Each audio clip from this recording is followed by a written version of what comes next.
അപ്പോൾ എല്ലായിടത്തും മൊത്തത്തിലൊരു ട്രെൻഡായിരുന്നു നമ്മുടെ 12 ഗ്രേപ്സ് മാനിഫെസ്റ്റേഷൻ എന്ന് പറയുന്നത്. ശരിക്കും ഈ ഒരു മാനിഫെസ്റ്റേഷൻ ഒരു തരത്തിൽ പറഞ്ഞ ഒരു മാർക്കറ്റിംഗ് സ്ട്രാറ്റജി ആയിരുന്നു. അതായത് 90കളുടെ തുടക്കത്തിൽ നമ്മുടെ സ്പെയിനിൽ ഒരുപാട് ഗ്രേപ്സ് അല്ലെങ്കിൽ മുന്തിരി കൃഷി ചെയ്യുന്ന ഒരുപാട് കർഷകരുണ്ടായിരുന്നു.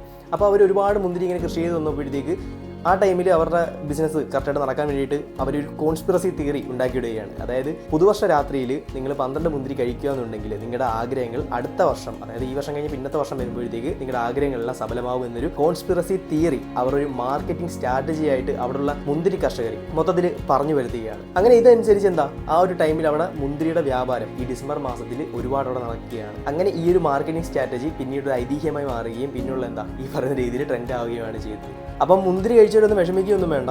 നമ്മൾ ശരിക്കും പറഞ്ഞാൽ വെറുതെ ഒരു മുന്തിരി കഴിച്ചെന്ന് പറഞ്ഞാൽ നമ്മുടെ ആഗ്രഹങ്ങളെല്ലാം അടുത്ത വർഷം വെറുതെ നടക്കണമെന്നൊന്നുമില്ല. നമ്മൾ പ്രവർത്തിച്ചാൽ മാത്രമേ ആഗ്രഹങ്ങൾ നടക്കുകയുള്ളൂ. അല്ലെങ്കിൽ മാനിഫെസ്റ്റേഷൻ എന്നൊരു വാക്കുകൊണ്ട് ഉദ്ദേശിച്ച് വെച്ച് കഴിഞ്ഞാൽ നമ്മുടെ ഉപബോധ മനസ്സിന് അല്ലെങ്കിൽ നമ്മുടെ സബ് കോൺഷ്യസ് മൈൻഡിന് നമ്മൾ വിചാരിക്കാത്ത അത്രയും പവറുണ്ട്. കാര്യം നമ്മൾ പറയുന്ന ഓരോ വാക്കും കാര്യങ്ങളും എല്ലാം നമ്മുടെ സബ് കോൺഷ്യസ് മൈൻഡ് അത് മനസ്സിൽ ശരിക്കും പറഞ്ഞാൽ കള്ളവേദന സത്യവേദന തിരിച്ചറിയാനുള്ളൊരു ബോധം നമ്മുടെ സബ് കോൺഷ്യസ് മൈൻഡിലില്ല. നമ്മൾ എന്താണോ പറയുന്നത് അതാണ് നമ്മുടെ സബ് കോൺഷ്യസ് മൈൻഡ് വിശ്വസിക്കുന്നത്. അപ്പോൾ നമ്മൾ ഈ ന്യൂ ഇയർ രാത്രിയിൽ ആത്മാർത്ഥമായിട്ട് 12 മുന്തിരി കഴിച്ചിട്ട് നിങ്ങൾ പറഞ്ഞ ആഗ്രഹങ്ങൾ നടന്ന പോലെ നിങ്ങൾ മനസ്സിൽ ചിന്തിച്ചിട്ടുണ്ടെങ്കിൽ അതിനുവേണ്ടി പ്രവർത്തിക്കുകയാണെങ്കിൽ അത് ഉറപ്പായിട്ട് നടക്കും. അപ്പോൾ ഇതുപോലുള്ള കണ്ടന്റുകൾ മിസ്സാവാതിരിക്കാനായിട്ട് നമ്മുടെ അക്കൗണ്ട് ജസ്റ്റ് ഒന്ന് ഫോളോ ചെയ്ത് വെച്ചാൽ അതുപോലെ തന്നെ 12 മുന്തിരി കഴിച്ച ആ ഒരു കൂട്ടുകാരനെയും കൂട്ടുകാരിയും കൂടെ നമ്മുടെ ഈ കമന്റ് ബോക്സിൽ വെച്ച് മെൻഷൻ ചെയ്തേരെ. അപ്പോൾ അടുത്ത വീഡിയോ ആയിട്ട് വരുന്നവരെ ഓക്കെ ബൈ.